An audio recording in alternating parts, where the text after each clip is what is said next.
සියලු දෙනාම සාදරයෙන් පිළිගන්නවා චෝබට්ට YouTube channel එකට. ඉතින් යාළුවනේ අද අපි බලන්න යන්නේ මෑලින් 9 වෙනි කොටසයි. දිගටම මේ වගේ TV series බලන්න අපිව subscribe කරලා join වෙලා ඉන්න මේ YouTube channel එකට. එහෙනම් වැඩි කතා නැතුව අපි යමු අද කොටසට.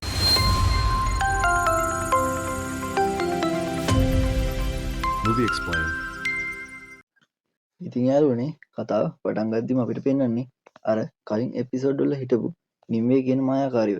ඒ මායාකාරී සෝහනකට වගේ ඇවිල්ලා ඉන්නේ. මේවා නිකම්ම සෝහන් නෙමෙයි. පැරණි මියගිය නයිට්වරුන්ගේ සෝහන්. එක සෝහනක් ළඟට ඇවිල්ලා යම්කිසි මැතිරීමක් කරනවා. මේ වෙලාවේදී එතන සෝහනේ හිටිය මියගිය නයිට්වරයා නැවත පණ එනවා. ඊට පස්සේ අපිට පෙන්වන්නේ කැමිලොට් මාලිගාවයි. මේ දින රාත්‍රියේ ආතර් මාලිගාවේ යුතරගෙන් පසු රාජ්‍ය පාලනය කිරීමට සහ ඔටුන්න හිමිකමු ලෙස දිවුරුම් දෙනවා. ඒ දිවුරුම් දීලා ඉවර වෙනවත් එක්කම කලින් නිම්වේ අවදි කරපු නයිට්වරයා මෙතනට එනවා. මම මෙතන ඉඳන් ඔහුට බ්ලැක් නයිට් කියලා කියන්න. බ්ලැක් නයිට් මෙතනට ඇවිල්ලා ඔහුගේ අත් ග්ලව්ස් එක ගලවලා බිමට දානවා. සාමාන්‍යයෙන් නයිට්වරයෙක් අත් ග්ලව්ස් එක බිමට ගලවලා දාන්නේ තවත් නයිට් කෙනෙක්ව අභියෝගයක් ඉල්ලන අවස්ථාවේදී. ඉතින් මේ වෙලාවේ ආතර් ග්ලව්ස් එක ගන්න හදද්දිම ඊට කලින් ඔවියන් මේක අතට ගන්නවා. අතට අරන් කියන්නේ මම සර් ඔවියන් මම ඔබගේ අභියෝගය බාර ගන්නවා කියලා. ඊට පස්සේ බ්ලැක් නයිට් කියන්නේ තනි සටනක් හෙට දහවලේදී මරණය දක්වා කියලා. ඊට පස්සේ ඔහු එතනින් යන්න යනවා. සියලු දෙනාම පුදුමයෙන් වගේ තමයි බලාගෙන ඉන්නේ. මේ සීන් එකත් එක්කම තමයි අද කතාව පටන් ගන්නෙ. ඉතින් මැලින් ගයිස්ගෙන් අහන්නේ ඔයා කවදා හරි මේ නයිට්ව දැකලා තියෙනවද කියලා. ගයිස් නම් මේ දැනගෙන හිටියා මැලින්ට මේ ගැන කියන්නේ නැහැ. මැලින්ට කියනවා දැන් ඔයා ගිහින් නිදාගන්න මට මෙතන බෙහෙත් වගේක් හදන්න තියෙනවා කියලා. මැලින් යන්න හදලා ආයෙත් ඉරලා අහන්නේ ඔයා හිතනවද මේ නයිට්ව පරද්දන්න පුළුවන් වෙයිද කියලා. ගයිස් කියන්නේ අපිට ඒක හෙටම බලා ගන්න. මොගානා ආතර් හම්බ වෙන්න ඇවිල්ලා කියන්නේ ඔවියන්ට සරන් කරන්න බැරි වෙයි ආතර් ඔයා මේ නයිට් එක සරන් කරන්න කියලා. ආතර් මොගානාට පැහැදිලි කරලා දෙනවා නයිට්වරුන්ගේ නීතිය ගැන. සටන මරණය වෙනකම් හින්දා තමයි කට්ටියම කලබල වෙලා ඉන්නේ. ඒ වෙලාවේදී ගයිස් එනවා පුස්තකාලාධිපති හම්බ වෙන්න. ඇවිත් අහන්නේ ඔයා මේ සලකුණ අඳුරගත්තද කියලා. එතකොට ඔහු කියන්නේ ඒ සලකුණ අයිති ක්‍රිස්ටින් ඩී බොයිස්ට කියලා. ගයිස් ආයෙත් අහන්නේ එයා විතරද මේ වගේ සලකුණක් අරගෙන යන්නේ කියලා. ඔව් කියලා තහවුරු කරනවා. ඒක ගයිස් දැනගත්තට පස්සේ ඉක්මනින් යුතර් හම්බ වෙන්න යනවා. නම් ටිකක් බය වෙලා වගේ තමයි ඉන්නේ. මොකද කිව්වොත් ගයිස් දොරෙන් ඇතුල් වෙද්දිම යුතර් බය වෙලා වගේ කඩුව අතට ගන්න හදනවා. ගයිස්ව දැක්කාම තමයි කඩුව බිමින් තියන්නේ. ගයිස් ඇතුළට ඇවිල්ලා කියන්නේ මේ බ්ලැක් නයිට්වරයා අරගෙන යන්නේ ක්‍රිස්ටින් ඩී බොයිස්ගේ සලකුණ. ඒත් ඔහු මිය ගිහින් අවුරුදු 20කට වැඩි කියලා කියද්දි යුතර් කියන්නේ ඔව් මන් දන්නවා මමනේ ආව මැරුවේ කියලා. ඒත් මැරුණු මිනිහෙක් ආයෙත් එන්නේ නැහැ කියලා තමයි යුතර් කියන්නේ. වෙන කියන්න දෙයක් නැති හින්දා මෙතනින් යනවා. සටන තියෙන දවසත් උදා ආතර් ඔවියන්ට කියන්නේ ඔයා කවදාවත් මේ වගේ සටනකට මුහුණ දීලා නැහැ. මේක ගොඩක් අවදානම් කියලා. ආතර් නම් ටිකක් බය වෙලා ඉන්නේ. ඔවියන්ව ටිකක් දිරි ගන්නවලට යවන්න හදනවා. මෙතනට ගුණවිය ඇවිල්ලා කියන්නේ මොගානා කිව්වා මේ පළඳනාව දෙන්න කියලා මේක සටනේදී අතේ බැඳ ගන්න මේකේ නව ලැබෙනවා කියලා. ඔවියන් නම් කියන්නේ තෑන්ක් යූ එතුමියට ස්තුති කරන්න ඒත් මට වාසනාව ඕනේ නැහැ කියලා කියනවා. ඊට පස්සේ සියලු දෙනා යුද පිටියට එනවා. ආතර් මැදට ඇවිල්ලා කියනවා නයිට්වරුන්ගේ නීතියට අනුව සටන මරණය වෙනකම් කියලා. ඊට පස්සේ සටන පටන් ගන්නවා. සටන පටන් ගත්ත වෙලාවෙ ඉඳලා නම් ඔවියන්ට එක දිගටම පහර දෙන්න ගන්නවා. මේ සටන යන අතරේ ඔවියනුත් බ්ලැක් නයිට්ට පහර දෙනවා. ඒත් යම් තැනකදී ඔවියන් බ්ලැක් නයිට්ට කඩුවෙන් බඩ මැද්දට අනිනවා. මේ වෙලාවේදී හැමෝම හිතන්නේ මෙතනින් ඉවර වෙයි කියලා. ඒත් මේක හැමෝම හිතපු විදියට ඉවර වෙන්නේ නැහැ. ඔවියන් බ්ලැක් නයිට්ට ඇනපු කඩුව එළියට ඇදලා ගත්තායින් පස්සේ බ්ලැක් නයිට් එක දිගටම පහර දෙන්න ගන්නවා. ඔවියන් බිම වැටෙනවා. ඒ වැටෙන වෙලාවේ බ්ලැක් නයිට් සියලු දෙනාම ඉදිරියේ ඔවියන්ව ඝාතනය කරලා දානවා. ඊට පස්සේ රජතුමා ඉදිරියට හැරිලා ආයෙත් ග්ලව්ස් එක ගලවලා ඉදිරියට දානවා. මේ වෙලාවේදීත් ආතර් එක ගන්නෙන් හදනකොටම යුතර් යවල්ල ගන්නවා. ඊට පස්සේ එතන ඉන්න වෙන නයිට්වරයෙක් ඒ ග්ලව්ස් එක අතට අරගන්නවා. අරගෙන කියන්නේ මම සර් පෙලිනර් මම ඔබගේ අභියෝගය බාර ගන්නවා කියලා. ඊට පස්සේ බ්ලැක් නයිට් ඒක එහෙම වෙයි කියලා එතනින් යනවා. ඒ වෙලාවේදී මැලින් ගයස්ට කියන්නේ බ්ලැක් නයිට් ප්‍රතිකාර කරන්න වෙයි කියලා. ගයස් කියන්නේ ඔහුට හොඳ පහරක් වැදුනා ඒකෙන් එයාව සිදුරු කරගෙන ගියා කියලා. ඊට පස්සේ මැලින් කියන්නේ එහෙනම් මේ විද්‍යාව මැරිලා වැටෙන්න ඕනි කියලා. ඒ කියද්දි ගයස් කියන්නේ සමහර විට එයා දැනටමත් මැරිලා ඉන්නේ කියලා කියනවා. එතනින් පස්සේ අපිට පෙන්වන්නේ ආතර් සහ යූතර් දෙන්නා තර්ක කිරීමකින් ඉන්නේ. ආතරට ඒ බ්ලැක් නයිට්ගේ ග්ලව්ස් එක ගන්න දෙන්නේ නැතුව ගන්න සිද්ධ කරපු එක හින්දා. යූතර් නම් කියන්නේ ඒක එහෙම වුණු එක හොඳයි. පෙලිනර් බ්ලැක් නයිට්ට හොඳ පාඩමක් උගන්වයි කියලා. ඒත් ආතර් නම් මේ වැඩේට කැමති නෑ. ඒකෙන් පස්සේ අපිට පෙන්වන්නේ ආයෙත් මැලින්වයි ගයස්වයි මේ දෙන්න අර නයිට්වරුන්ගේ සොහන් වලට ගිහිල්ලා බලනවා. එතකොට තමයි එයාලා ස්ථීරවම දැනගන්නේ බ්ලැක් නයිට් කියන්නේ ක්‍රිස්ටින් ඩි බොයිස්ම තමයි කියලා. ඉතින් මේ වෙලාවේදී ගයස් මැලින්ට කියන්නේ ක්‍රිස්ටින් ඩි බොයිස් ඒග්‍රේන්ගේ සහෝදරයා යූතරගේ බිරිඳ කියන්නේ ආතරගේ අම්මා කියලා. ඒග්‍රේන් මැරුණා මැරෙන්න කලින් යූතර් එක්ක වාද කරලා ඊට පස්සේ ක්‍රිස්ටින් ඇවිල්ලා කැමිලොට් වලට ඒ ඇවිත් යූතරට තනි සටනකට අභියෝග මේ සටනෙන් යූතර් දිනලා ඒත් ක්‍රිස්ටින් මිය යන්න කලින් සාප කරලා මම ආයෙත් පලි ගන්නවා කියලා. ගයස් කියනවා අපි මේ ගනුදෙනු කරන්නේ අවතාරයක් එකයි කියලා. මැලින් අහනවා එයාව මරන්න ආයුධයක් නැද්ද කියලා. ගයස් කියන්නේ මනුෂ්‍ය ආයුධයකින් එයාව මරන්න බෑ කියලා. එතකොට තමයි මැලින්ට මතක් වෙලා ආයෙත් අහන්නේ එතකොට හෙට පෙලිනොල්ට මොකද වෙන්නේ කියලා. එතකොට ගයස් කියන්නේ එයාගේ අවශ්‍යතාවය ඉවර වෙනකම් එයාව යවන්න බෑ කියලා. ඒ කියන්නේ පලි ගැනීම කියලාත් කියනවා. ඒ එක්කම අපිට පෙලිනොර් සහ බ්ලැක් නයිට්ගේ සටන පෙන්නනවා. මේ දෙන්න අතර තියුණු සටනක් තමයි යන්නේ. මේ සටනේදී පෙලිනොර් බඩ පසාරු වෙන්නම හොඳ පහරක් දෙනවා. මේකෙන් ටිකක් අමාරු වුණා වගේ බ්ලැක් නයිට් රඟපෑවත් අනික් පැත්තට පෙලිනොර්ට ඒ විදිහටම අනිනවා. මේකෙන් පෙලිනොර් මිය යනවා. මේ වෙලාවේදී බ්ලැක් නයිට් යූතර දිහාට හැරිලා ආයෙත් ග්ලව්ස් එක ගලවන්න හදනකොටම ආතර් ග්ලව්ස් එක ගලවලා බ්ලැක් නයිට් ඉදිරියට දානවා.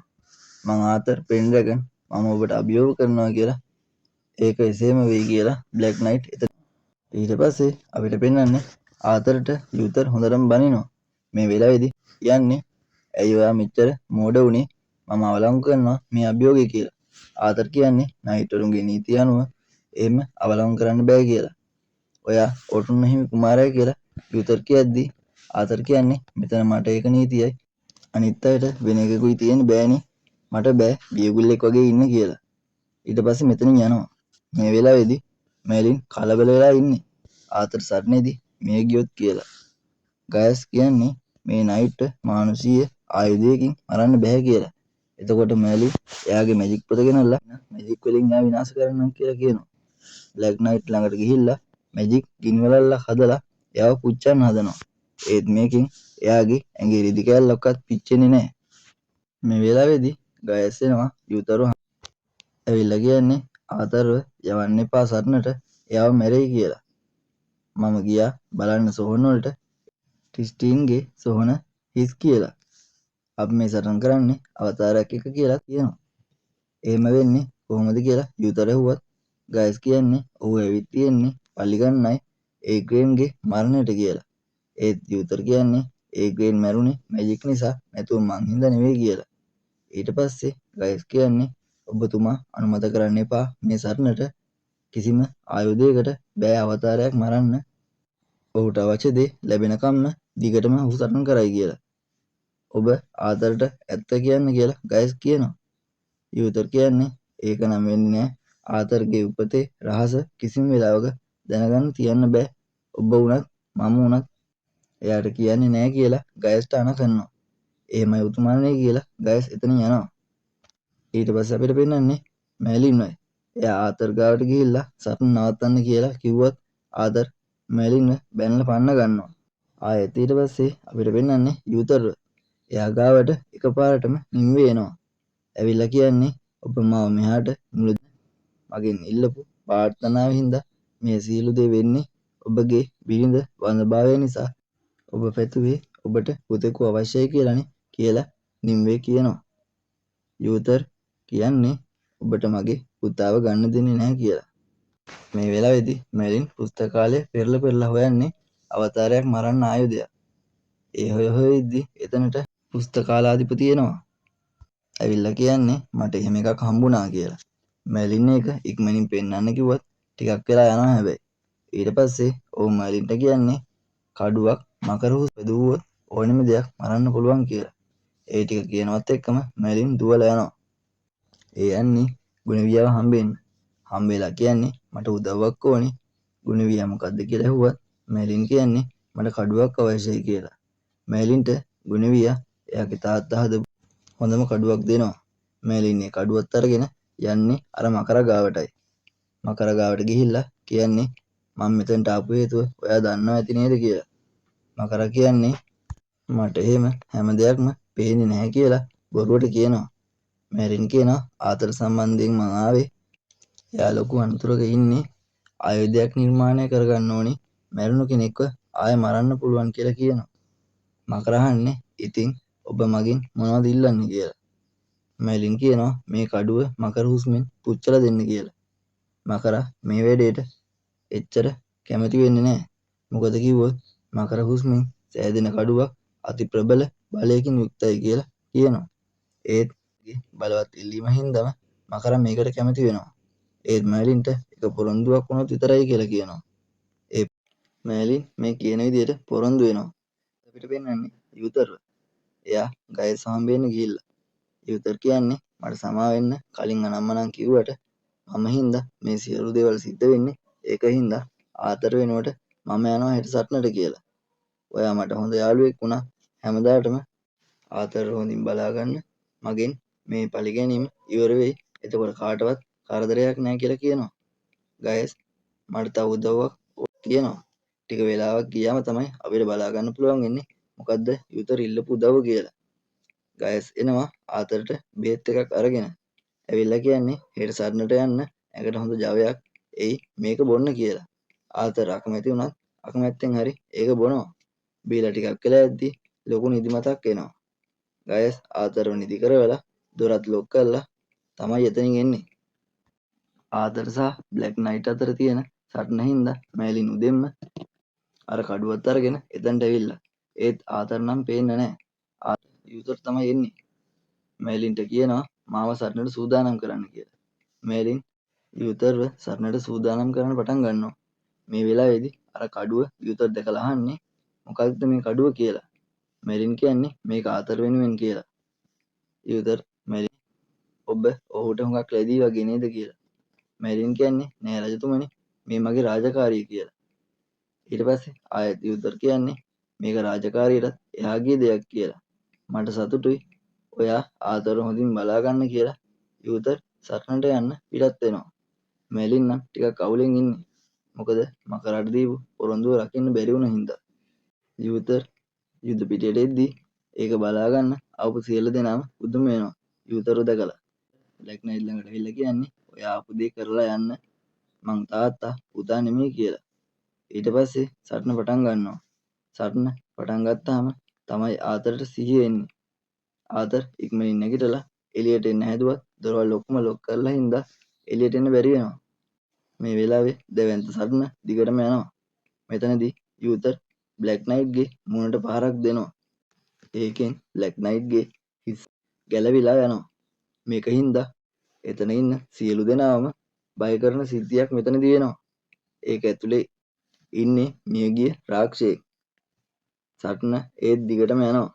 ඒත් එක්කම එක තැනකදී බ්ලැක් නයිට් යුතරට පහර දෙන කඩු පහර ෂීල්ඩ් එකට. ෂීල්ඩ් එකේ එක ගිහිල්ලා හිර වෙනවා. බ්ලැක් නයිට්ගේ කඩුව හින්දා මෙතනදී මේක අවස්ථාවක් කරගෙන යුතර් ඒ කඩුවෙන් යක්ෂයාගේ බඩට අනිනවා. ඒත් එක්කම ඒ රාක්ෂයා පිපිරලා යනවා. සියලු දෙනාගේ ප්‍රීති ഘോഷා මැද මේ සීන් එක මෙතනින් ඉවර වෙනවා.